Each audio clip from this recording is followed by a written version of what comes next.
नमस्कार, आप देख रहे हैं स्वराज एक्सप्रेस। मैं हूं आपके साथ बुशा और सबसे पहले खबर की बात करेंगे। जो हम मध्य प्रदेश में कर्ज को लेकर जबरदस्त सियासत हो रही है।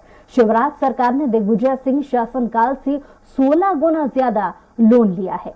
सरकार ने 5 साल में 74,000 करोड़ से ज्यादा का ब्याज चुकाया है। वहीं पिछले 13 दिनों में सरकार ने 3 बार लोन लिया है। इसी को लेकर विपक्ष और सत्ता पक्ष के बीच में राजनीतिक बहस शुरू हो गई है। विपक्ष ने सरकार से श्वेत पत्र जारी करने की मांग की है। इसी पर देखिए खास रिपोर्ट। मध्य प्रदेश कांग्रेस ने राज्य सरकार से आर्थिक स्थिति पर श्वेत पत्र जारी करने की मांग की है। दरअसल मध्य प्रदेश अपने 67वें स्थापना दिवस पर विकास के साथ साथ कर्जे को लेकर भी चर्चा में है। सरकार लगातार कर्ज लेती जा रही है। पिछले 13 दिनों में सरकार ने 3 बार कर्ज लिया है। एमपी में हर एक व्यक्ति पर 41,000 का कर्ज है। यदि ऐसे ही सरकार कर्ज लेती रही तो कर्ज का बोझ बढ़ता जाएगा। कांग्रेस का कहना है, यदि इसी तरह से मध्य प्रदेश कर्ज लेता रहा तो इसके हाल श्रीलंका और पाकिस्तान जैसे हो सकते हैं। ये तो आप मानते हैं कि कर्जा बहुत बढ़ते जा रहा है और कर्जाले की तनख्वाह बढ़ रही है, साहब मैंने सुना है। और दूसरा ये है कि खर्चा काय पे हो रहा है।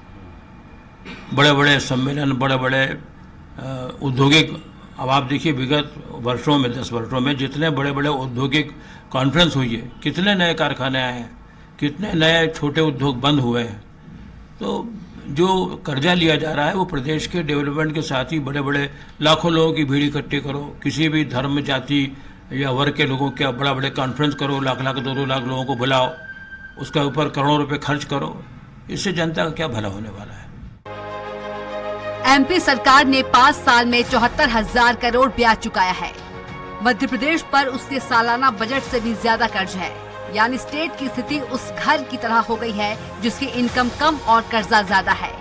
सीएम शिवराज के कार्यकाल में कर्ज बढ़कर 3,40,000 करोड़ रुपए, दिग्विजय सरकार की विदाई के वक्त से 16 गुना अधिक। 2 साल में लिया बाजार से 1 लाख करोड़ रुपए से ज्यादा का लोन। मध्य प्रदेश के हर व्यक्ति पर 5 साल में कर्ज बढ़कर डबल। मध्य प्रदेश के हर व्यक्ति के माथे अब 41,000 रुपए कर्जा।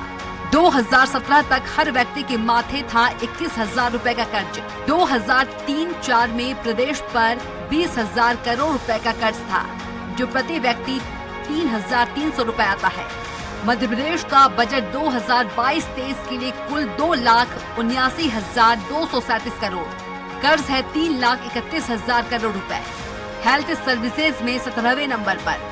सैकड़ों स्कूलों में टीचर नहीं। मध्य प्रदेश में 1,30,00,000 बेरोजगार। प्रति व्यक्ति आय वर्ष 2019-20 में 1,33,288। 2020-21 में घटकर रह गई 98,418। 2021-22 में दिया जा रहा 20,040 करोड़ रुपए ब्याज। अर्थशास्त्री कहते हैं कि श्रीलंका के भीषण आर्थिक संकट को सामने रखकर मध्य प्रदेश की अर्थव्यवस्था संभालने की जरूरत है। हालांकि सूबे के कैबिनेट मंत्री कर्ज को लेकर अपनी सरकार का कुछ इस तरह बचाव करते नजर आते हैं। 15 महीने में जिनने 15,000 करोड़ का लोन लेकर आईफा अवार्ड पर जैकलीन और सलमान पर खर्च करने के प्रोग्राम बनाए, विकासशील से विकसित प्रदेश बनने के लिए लोन, इंफ्रास्ट्रक्चर के लिए लोन, किसान के लिए लोन, रोजगार के लिए लोन के ऊपर उंगली उठाने का उन्हें क्या अधिकार है? उन्हें क्या अधिकार है जिनने किसान से झूठ बोला 10 दिन में 2 लाख के कर्जे का?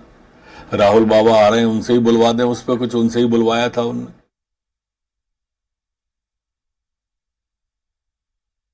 यदि हमें कर्ज लेकर हम कल्याण और विकास के काम कर रहे हैं तो इसमें कहीं कोई गलत नहीं है। ये अर्थनीति की, अर्थशास्त्र की एक पहली कुंजी है। यदि आप कर्जा लेते हैं तो उसका सदुपयोग कर रहे हैं या नहीं।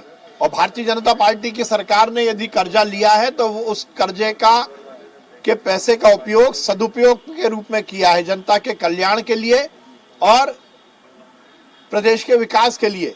ये कांग्रेस की सरकार नहीं है जिसमें करोड़ों रुपए मंत्रियों के बंगले पर खर्च हो गए। ये कांग्रेस की सरकार नहीं है जिसने लोन तो लिया, कर्ज तो लिया, पर आईफा अवार्ड की पार्टी पर उसको उड़ा दिया। ये कांग्रेस की सरकार नहीं है। विपक्ष लगातार मांग कर रहा है कि आर्थिक स्थिति पर सरकार श्वेत पत्र जारी करे ताकि वित्तीय प्रबंधन की स्थिति स्पष्ट हो सके। कांग्रेस अध्यक्ष और पूर्व मुख्यमंत्री कमलनाथ मुख्यमंत्री शिवराज सिंह को कई पत्र लिख चुके हैं। देश के कई राज्य लोक लुभावन योजना, रियायतों और मुफ्त की सौगातें दे रहे हैं। उनकी वित्तीय स्थिति ज्यादा अच्छी नहीं है। मध्य प्रदेश अभी दिवालिया वाली स्थिति में नहीं है, लेकिन राजकोषीय घाटा बढ़ता जा रहा है। यह सरकार को अलर्ट रहने के लिए संकेत है कि ज्यादा कर्ज लेने से बचना चाहिए। जैसे जैसे कर्ज बढ़ेगा, वैसे वैसे बुनियादी ढांचे और विकास के संसाधन कम होते जाएंगे। यदि लोक लुभावन योजनाओं की तरफ बढ़ते हैं तो अर्थव्यवस्था पर प्रभाव पड़ेगा ही। कहीं ऐसा न हो कि प्रदेश की हालत भी श्रीलंका जैसी हो जाए। इसके लिए प्रदेश सरकार को ऐसी योजनाओं से बचना पड़ेगा। स्वराज एक्सप्रेस के लिए अतुल पाठक की रिपोर्ट।